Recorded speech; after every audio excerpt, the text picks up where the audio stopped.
Hi, welcome to the Bioinformatics Chat. Today I'm talking to Thom Quinn. Thom is a PhD student at Deakin University in Australia, and we will be talking about Thom's package called propr.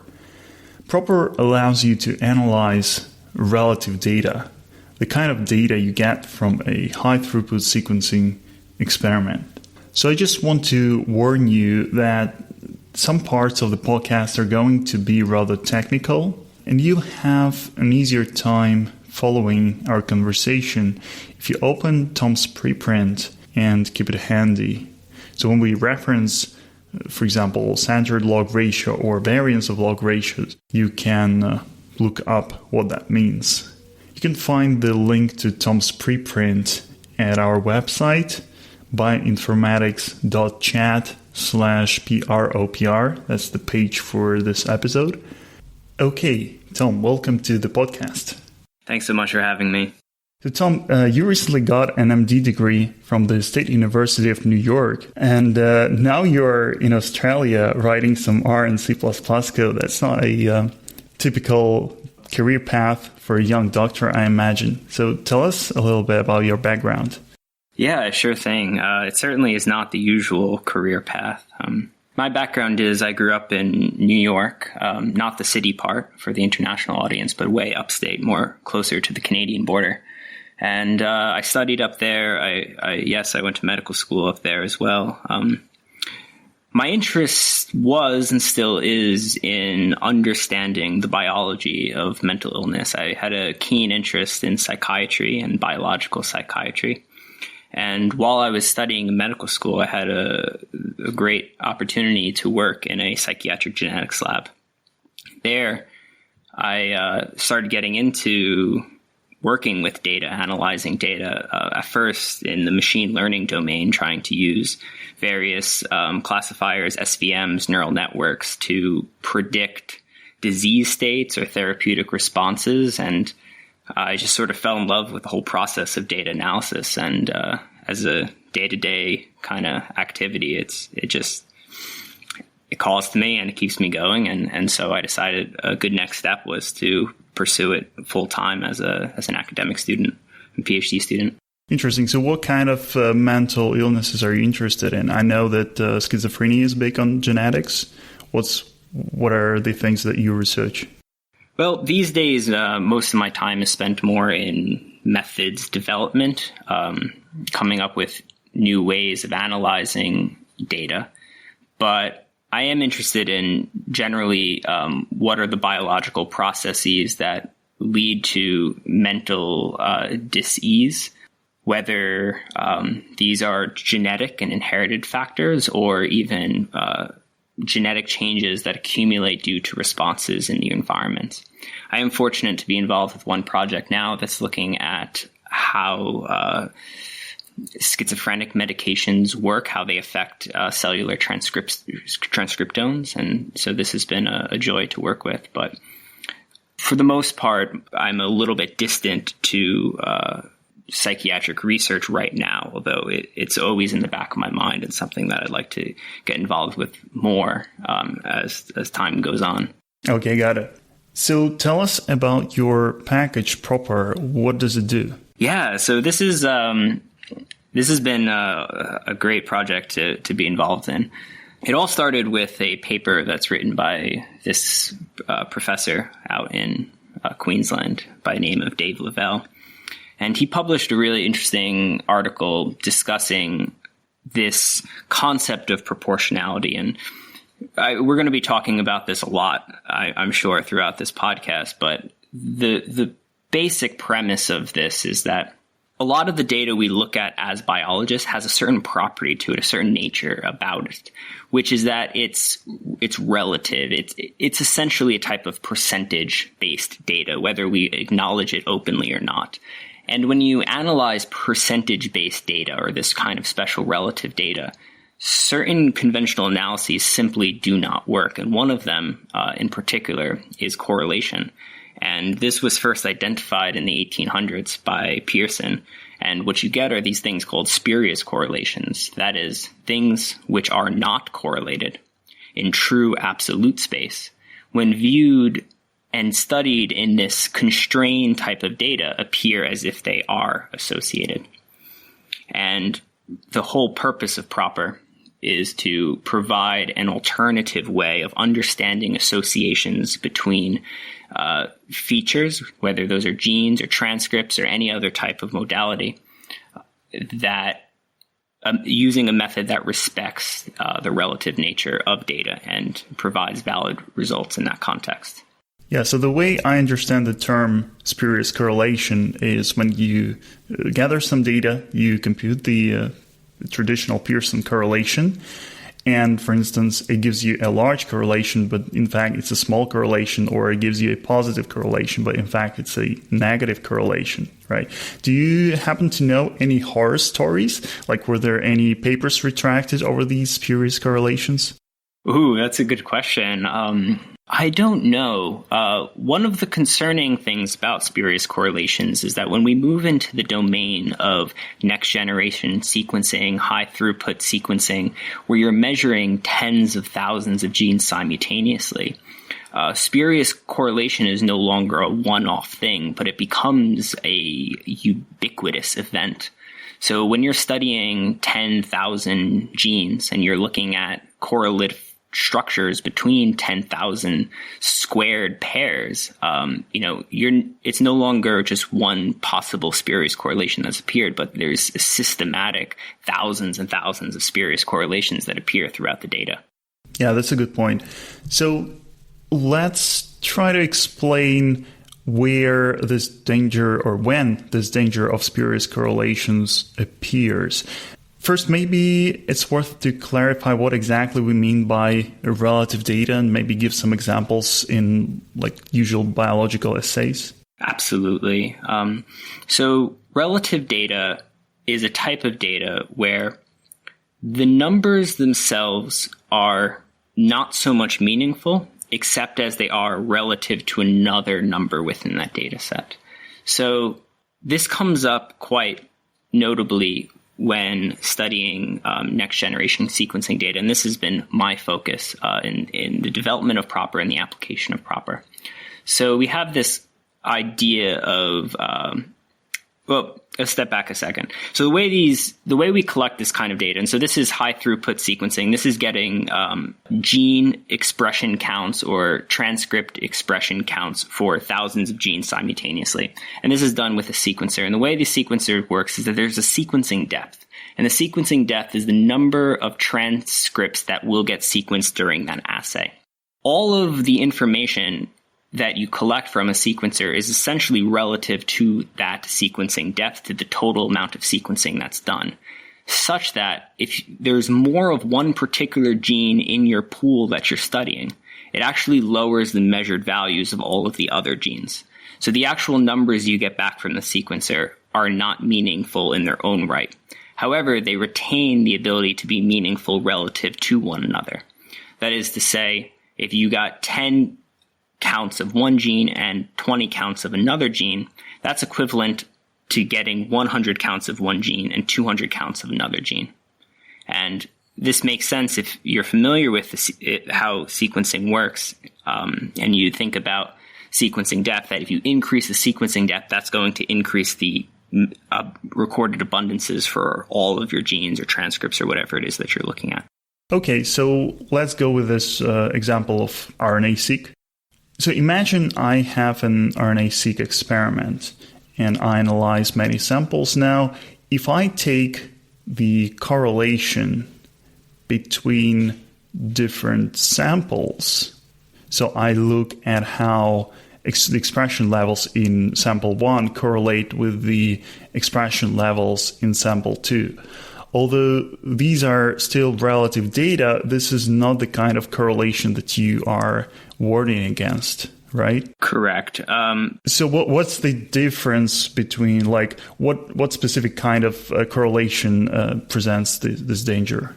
So we're interested in analyzing correlations between genes. So I've been motivated by a strong interest in gene co-expression networks, gene co-expression modules, looking at genes as interrelated and potentially co-regulated systems of functional units.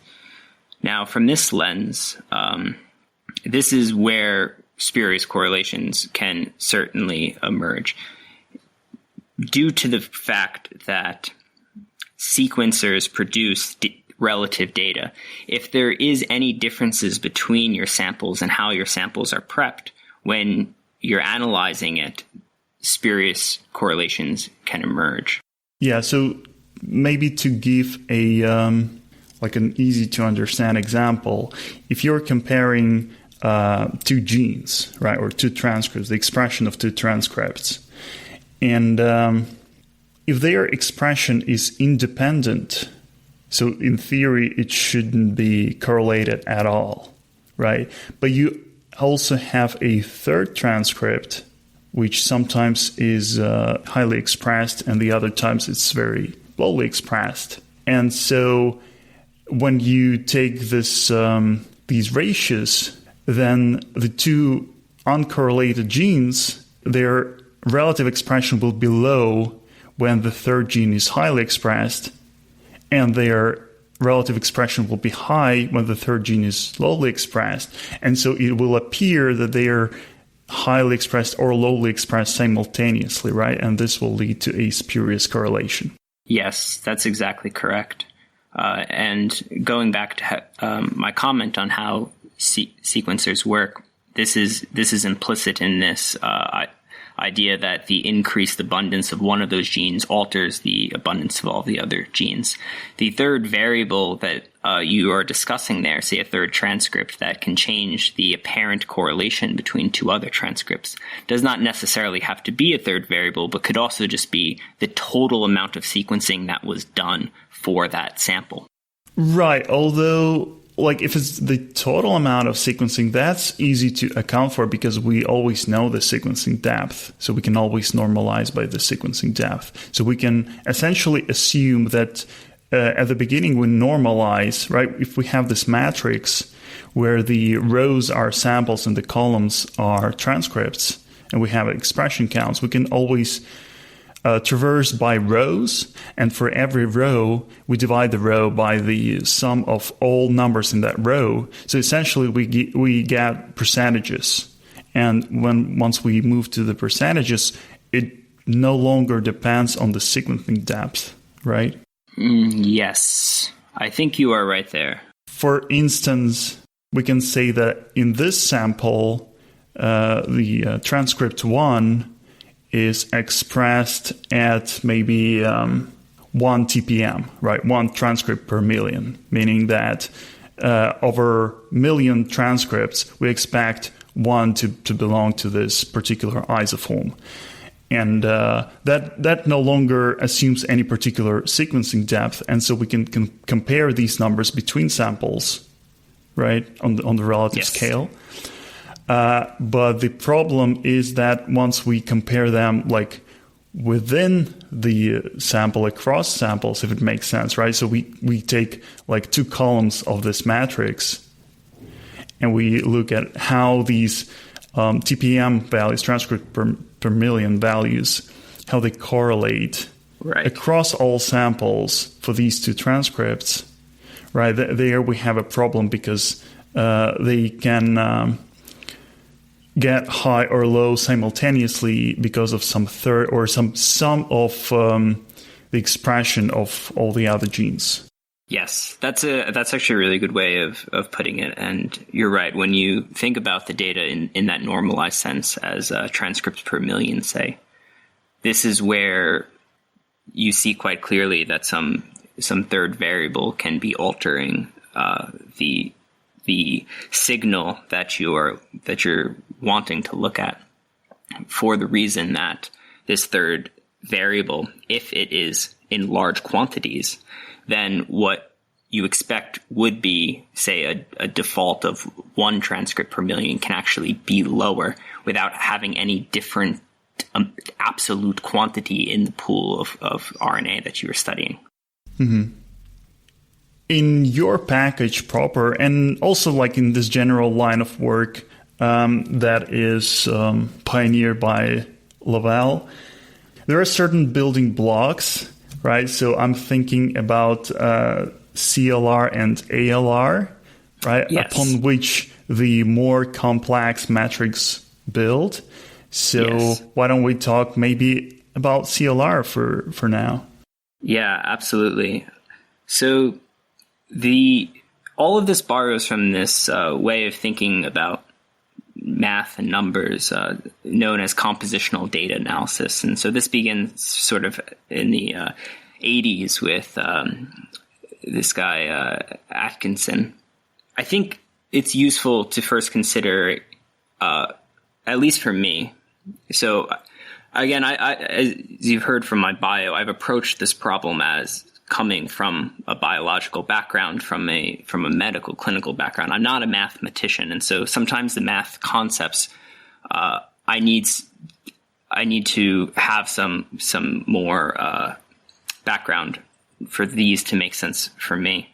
And I think when you think about what we were talking about, this issue with the fact that you have relative information, that if you could know somehow a specific transcript or a specific gene that definitely had fixed abundance, no matter what the relative amounts, no matter what any other genes have gone up or down, you always knew this was fixed. You had some sort of spike in piece of DNA that you used to calibrate your machine. Yeah, exactly. I was thinking about spike-ins. Those are the transcripts that are artificially added, and you know their exact amount so that you can quantify the other transcripts relative to this one. Exactly. So if you had that absolute spike-in that you knew for sure was the same abundance for all of your samples, and it may appear as 3 transcripts per million in one sample, but 2 transcripts per million in another sample, but you knew for sure that it was always the same amount, and that the differences across your samples just had to do with changes in sequencing depth or changes in the expression of other genes. Then you could more or less back calculate the absolute quantities from the relative quantities. Right. In the absence of such a spike-in, we can use, albeit it's an imperfect estimate, an estimate of some sort of stable reference, and they use the geometric mean for this. And so this is how I think about the CLR, the centered log ratio transformation, is it's a way of transforming the data, putting it relative to the geometric mean, under perhaps the assumption or the hope that that geometric mean approximates some sort of stable value that is across all of your samples. Mm-hmm. The way I think about it is the CLR, it's a composition of 2 transformations, and you can actually consider them in either order. Well, they change a little bit, but basically the first transformation is taking the logarithms. Right, and this is a very important transformation for relative data, because if you think about it, the data are relative, meaning that they all have, like, every row of this matrix has a certain factor associated with it. So all the relative numbers in that row are some absolute numbers divided by the same constant, okay, in that row. And so it is quite natural to take a logarithm of every number, and then you can, when you subtract the numbers within the row, that common factor, well, it becomes a common addend, and it just goes away, right? If you take a logarithm of like x minus logarithm of y, any common factor or common divisor that x and y had, it just magically goes away. Which is basically the same if you divide them, right? The common factor goes away. So if you subtract their logarithms, the common factor goes away. And so it's quite natural to take the log transform of all the quantities, right? And then the CLR, which stands for centered log ratio. Yes. Yeah. So centered comes from the fact that we just subtract, and the geometric mean, once we take the logarithms, the geometric mean becomes just the arithmetic mean of the logarithms, right? Yes. So the logarithm of the geometric mean becomes the arithmetic mean of the logarithms, right? And we basically center this vector by subtracting the average value. So now the average of all the numbers equals 0, right? And so I was curious, the CLR is very central to this line of research, to all these papers. So your paper, the paper by Lavelle, and then the paper by a third guy who I don't remember. Do you remember his name? There's another now set of papers by a man named Jonas. Is this the one that you're thinking of? Maybe. I'm so sorry, I don't remember. And, ERB? Oh, yeah, Herb. Yeah, that Herb, one. yes. Yeah, and of course, maybe we should mention there are a lot of people like who are not first or last authors on these papers. Of course, yeah. Deserve some credit too. But yeah, so the CLR plays a centered role, forgive me for the pun, Yes. in this line of research.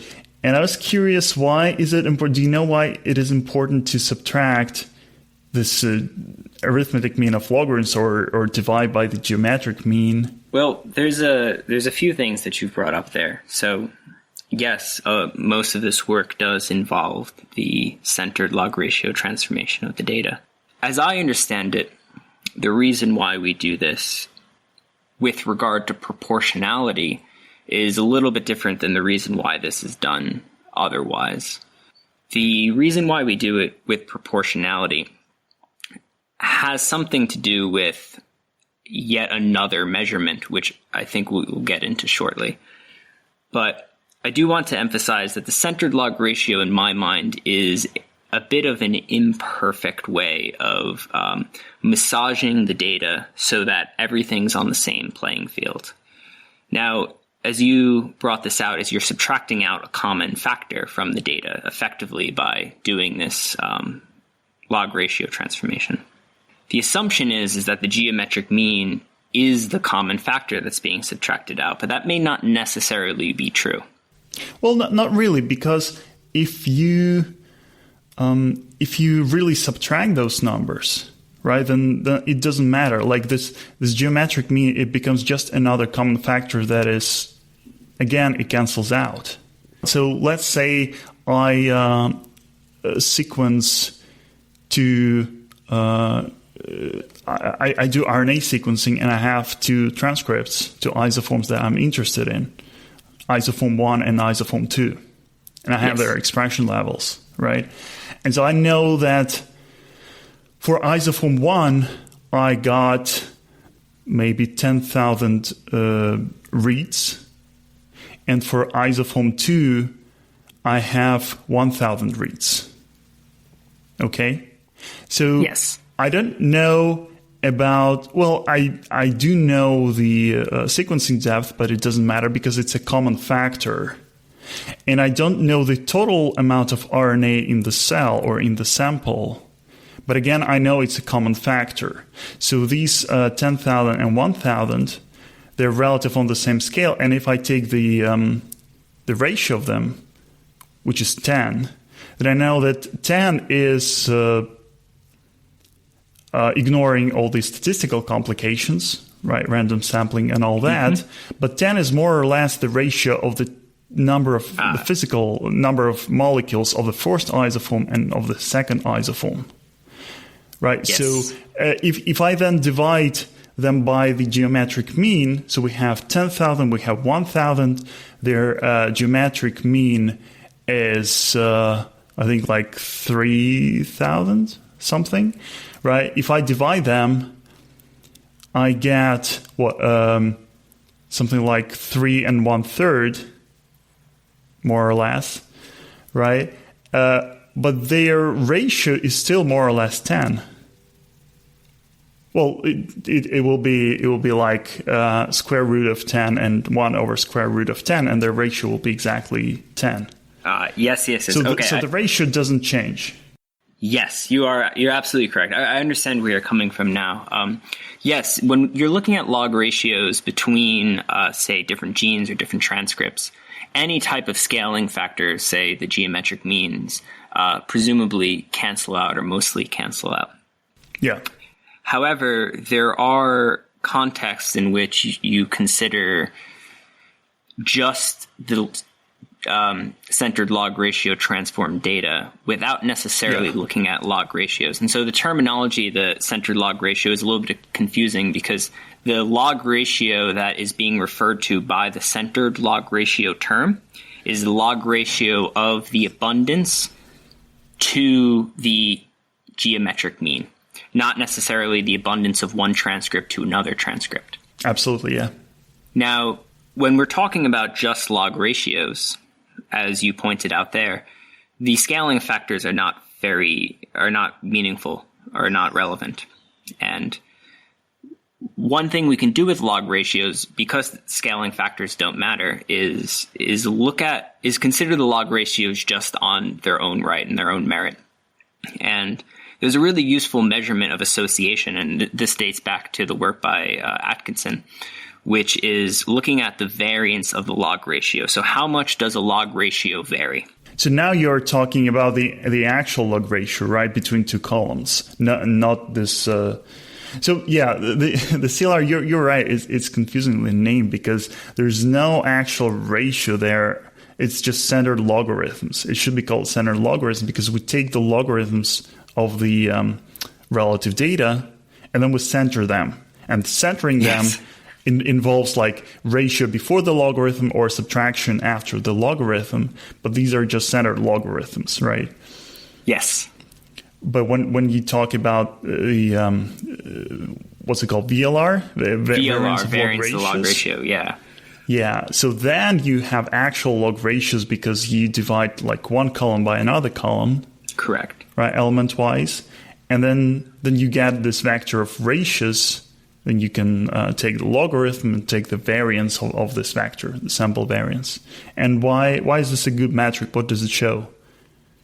Well, what's really nice about this is that it is irrespective to relative or absolute nature of data. And I wish I could give a very good, coherent explanation for why this is the case, but I encourage people to try it out and see empirically for themselves that if you take a data set and you calculate the variance of the log ratios, you get certain numbers that describe the relationship between your variables, your columns, whether they're genes, transcripts, etc. And then if you make those into percentages, if you normalize them, say by total sequencing depth, and then you calculate the VLR again, you find that the VLR is the same. It gives you the same answer whether you're looking at absolute data or you're looking at relative data. So there's something very pure about that metric. That is exactly because we take the log ratios, right? Log ratio removes any common scaling factor. Yes. But the variance of log ratios, what is it supposed to measure? So if you consider this case, so if we have a ratio, and if that ratio is 1, if that's to say transcript A and transcript B are always the same amount, so their ratio is 1, and you take the log of that, you have 0. So perfect equality between two transcripts, equivalent amounts would be 1, and the log of that would be 0. So if the ratio is always 0, then the variance would be 0.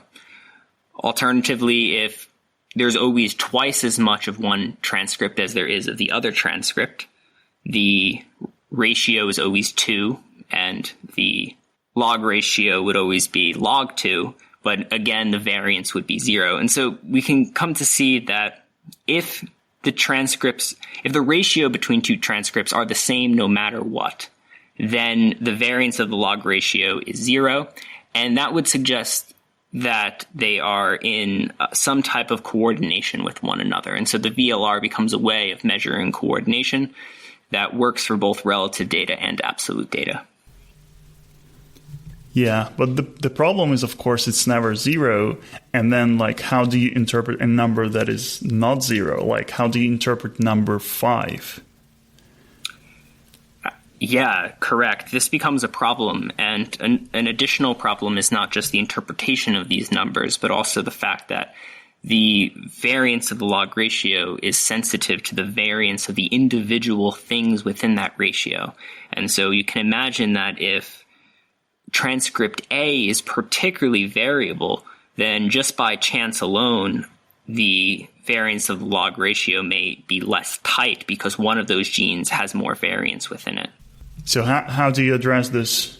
Yeah, so this is where now I think we're coming into where proportionality sits and where proportionality analysis sits. And how I think of proportionality as a collection of metrics, a collection of measures, is a way to try to put this VLR, this variance of the log ratio, onto some sort of coherent human interpretable scale. And we do this by correcting the variance of the log ratio in a number of slightly different ways, but it's an adjustment of the variance of the log ratio by the variance of individual features or genes, transcripts. Specifically, the variance adjustment used is the variance of the centered log ratio or some other type of log ratio transform data. Yeah, let's talk about one of the proportionality metrics. What's your favorite one? So your package, I think it defines two, right? Phi and rho. Correct. Yeah, there's a third one also, which I'm not sure if it's actually documented, but it is implemented now, which is a symmetric variant to phi. But yes, right.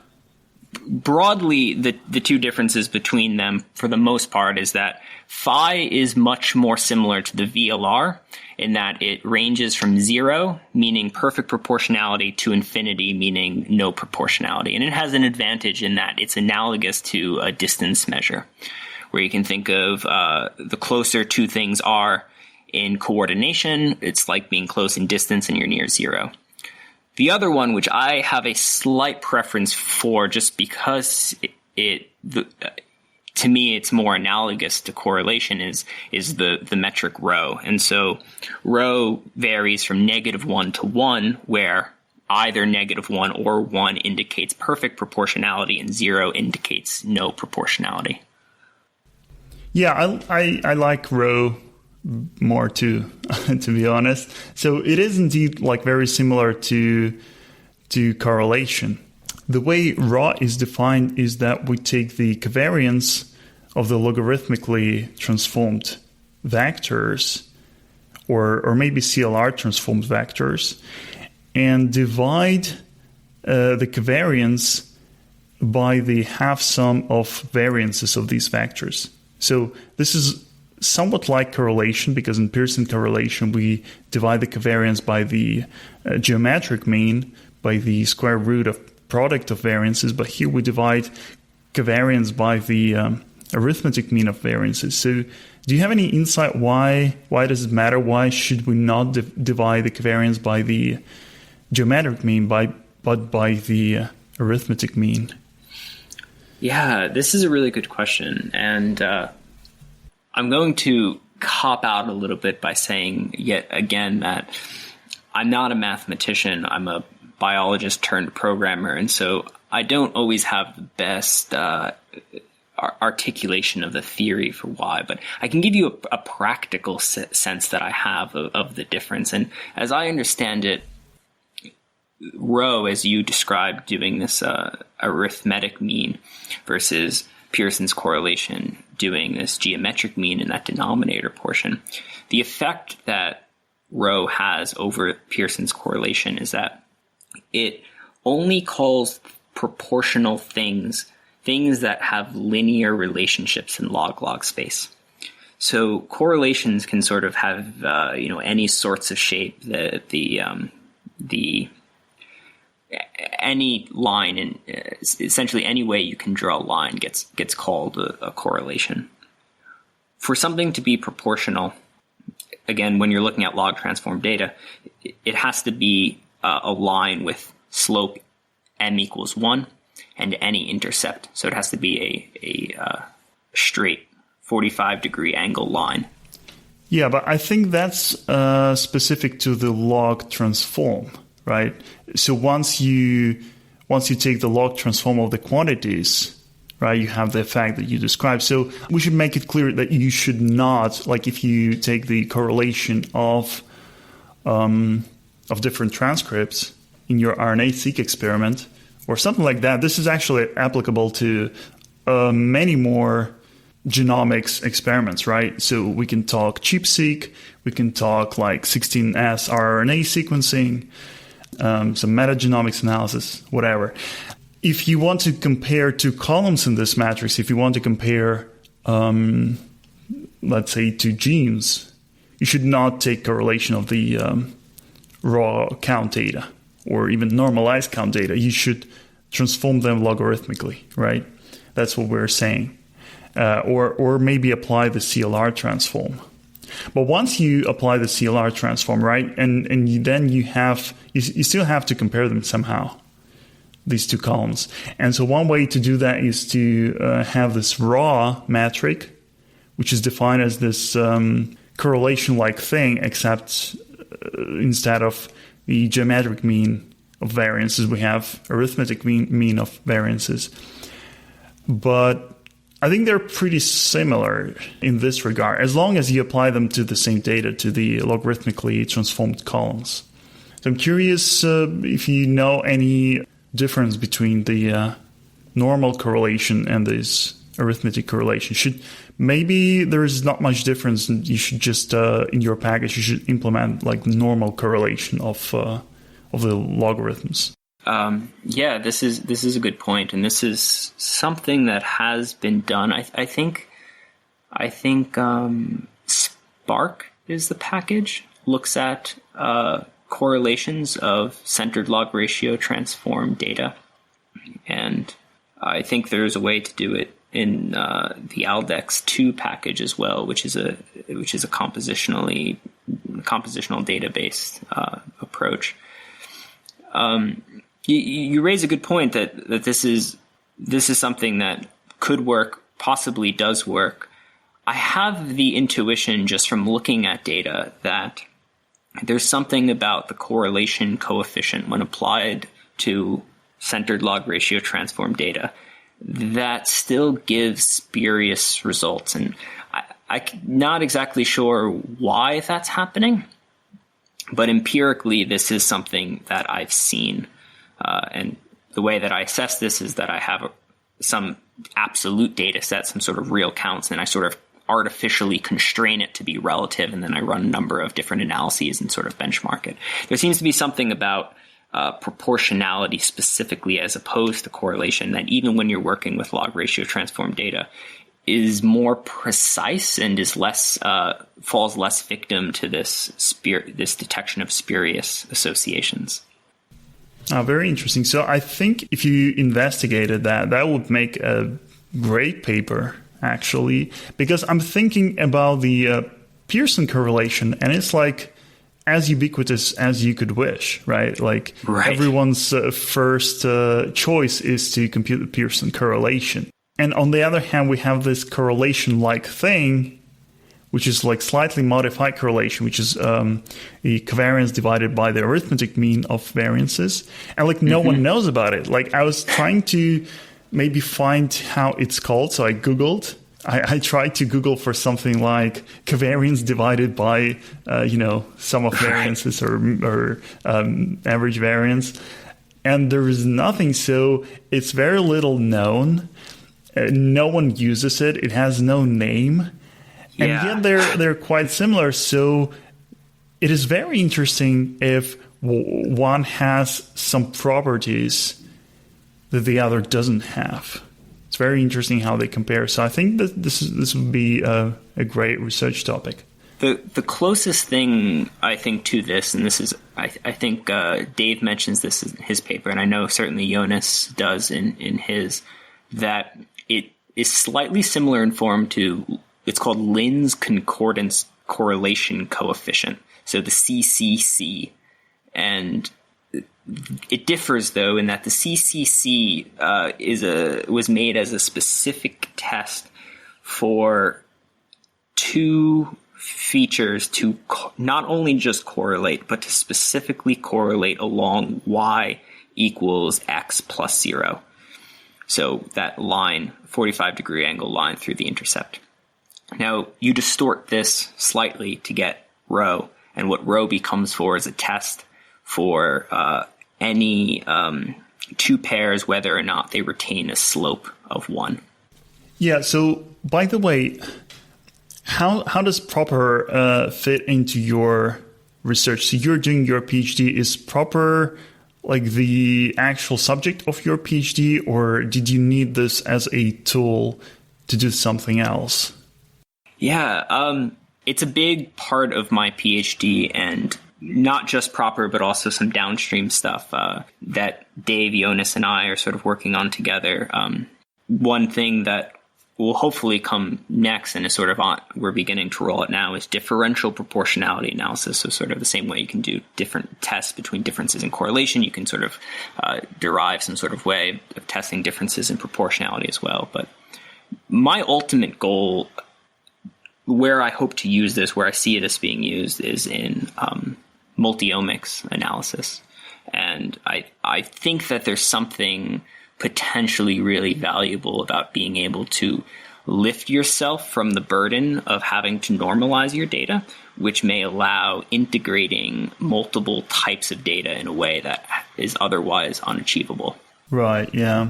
That's a big problem in integrative data analysis, right? That you have all these data, but they're part of different experiments. So different normalizations apply to that. So, but I think it's a very tough problem to just say, I don't care about any normalization. Right. Yeah.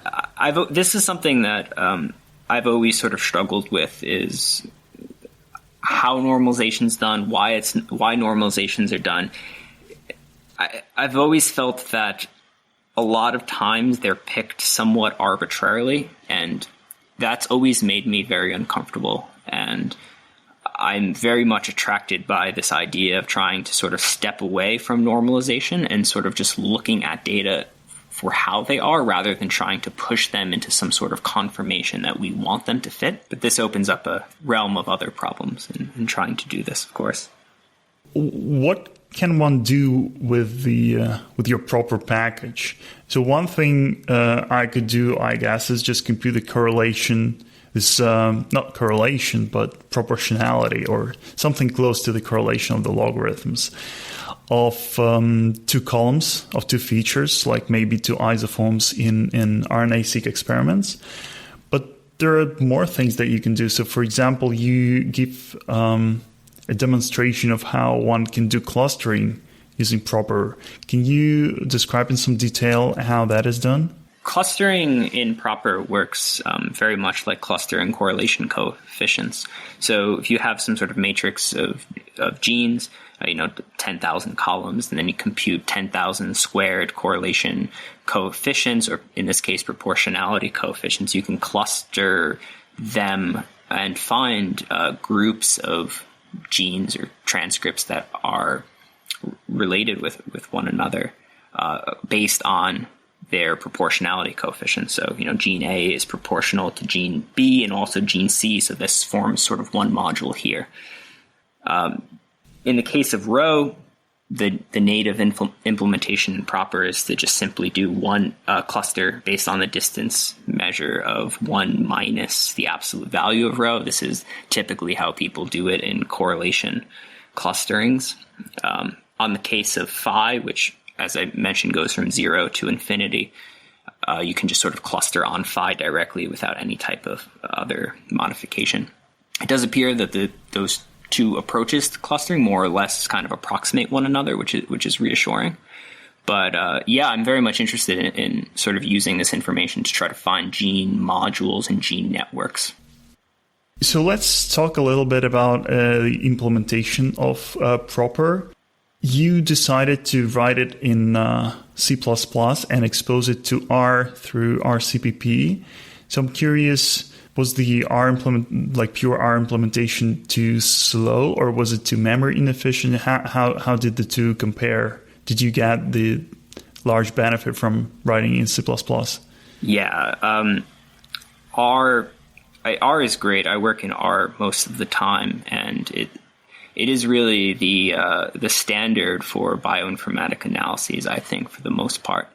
But it suffers tremendously from performance issues.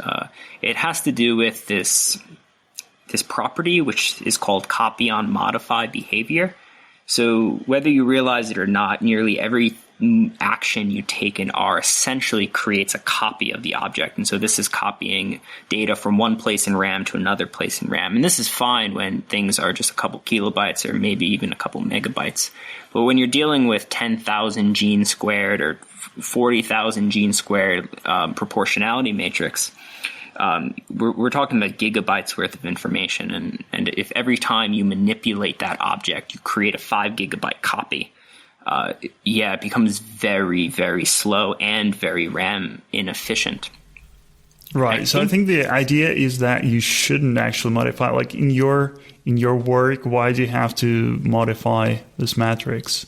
Like I think the way it's usually done is that you use some standard R function, which is usually vectorized. Mm-hmm. It computes the whole result in one go. So in your case, you use things like variance, covariance, arithmetic operations, which are vectorized in R, and so you don't have like to modify every single element. Yeah. So the variance calculation would be quite fine because this is essentially vectorized quite well in R. The issue becomes when you're calculating proportionality, you create a variance matrix, and then you have to divide each element of the variance matrix by the variance of the centered log ratio transformed data. So you have to modify each ijth element of the matrix by some function of the ith and the jth element. And so this is not straightforward to vectorize in R, and dare I say not possible, although someone with more experience might say otherwise. And doing it in C++ is just after a bit of a learning curve. I think it's actually easier to do than it is to try to get this sorted in R. The performance benefit also is really not one to speak mildly about. Based on some of the benchmarking results that I've done, I think after the C++ implementation, I got something close to 1,000 times gain in performance. So stuff that was taking a day or so to run was now down to minutes. It's quite impressive. Wow, pretty cool. I noticed when I was installing propr on my machine, it actually took a while to compile. So is there like a lot of code in the package? Do you use any external libraries that take a long time to compile? Do you know why that is? There are a few external libraries, but I tried as much as possible to not install external libraries unless they're needed. So you'll see that some of the functions will give courtesy reminders, like if you want to access this particular method, then please download this package. That way I don't bloat people's install if they're not going to be using every feature within the package. Generally, programs that use RCPP tend to take a little bit longer to install, and R does use RCPP. It also has dependency on at least one package that also uses RCPP, and so this does increase the install time. I'm not sure how much this slows it down, but there's a fair bit of code in the package, although a lot of it's actually in the form of unit tests. So I've been quite meticulous to every single function in propr is doubly computed using different methods to make sure that there's no silent or hidden bugs that creep in and mess up anyone's analyses. It lets me sleep at night. Okay. What do you think was the single hardest part in your work on propr? The biggest challenge is very much lately now communicating, and it's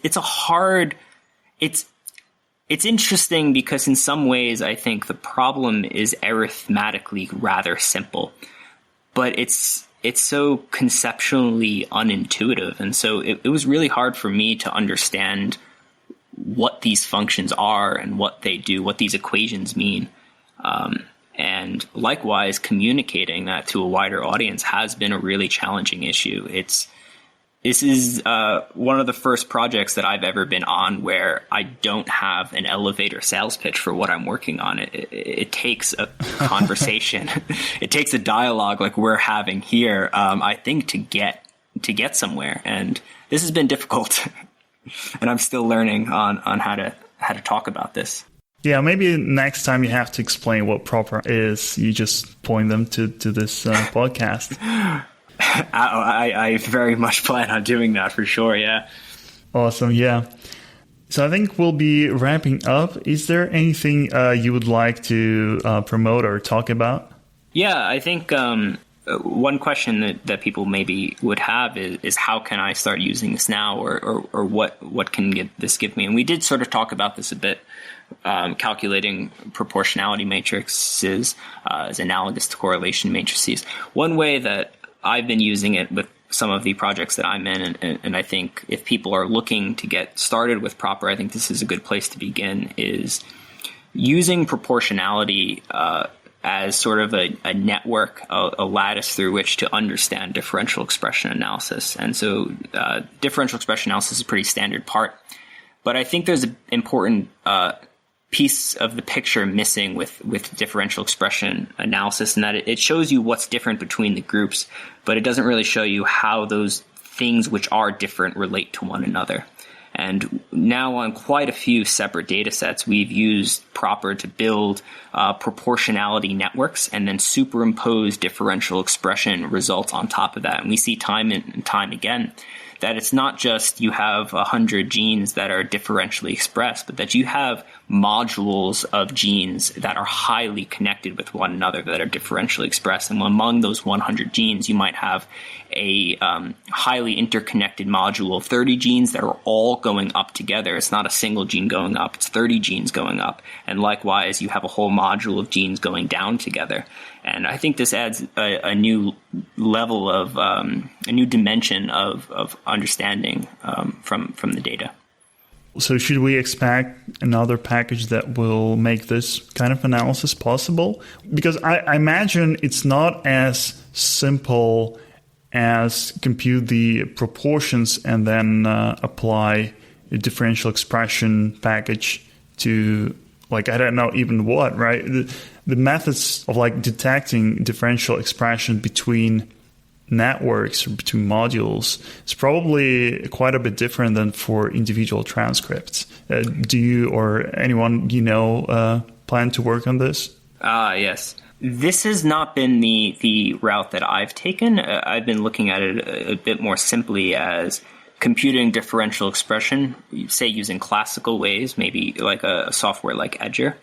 I also highly recommend this software Aldex 2, which is a compositionally based approach to differential expression analysis. It uses centered log ratio transformation. So computing differential expression first, and then computing proportionality separate, and then sort of using proportionality as a lattice through which to interpret and understand differential expression, rather than doing differential expression of modules per se, although I do very much like the idea of that.